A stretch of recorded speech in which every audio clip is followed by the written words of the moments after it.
Nahulaan at nakatotoo ang nakalagay sa card na kung saan sila'y mag-perform sa pinakamalaking venue at music fest sa buong mundo at buong Amerika. Kaya heto nga, balikan natin at panoorin ang video na kung saan nagpabasa sila ng card.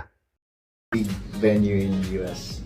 The Empress was having people who really want to support you and see you succeed, and people who will stick by you even when you're struggling. Temperance, but temperance is patience. So I would say it might not be as soon as you have expected. Maybe there is a need to temper expectations, but the good thing is that your foundation is strong and the support is strong.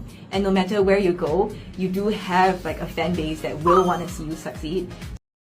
Sa makatuwid, that time, on process na pala ang Lollapalooza. Dumaan sa patas na aplikasyon para makapag-perform sa pinakamalaking stage o venue sa buong mundo sa Amerika. Ito nga ang Lollapalooza. Parang nag-apply yata sa dalawang pinakamalaking music fest, ang SB19 sa Coachella at sa Lollapalooza. At ipinasuggest nila kung ano ba o saan sila papasa o maging qualified sa Lollapalooza o Coachella. Pero parang timing na timing nga.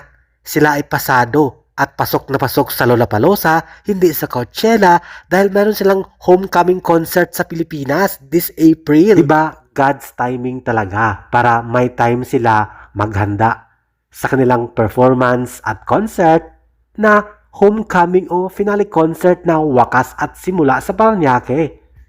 Thank you for watching, guys. See you in the next video and update. Please like and subscribe to my channel. Keep watching. God bless everyone, and always remember, be yourself and be a good one.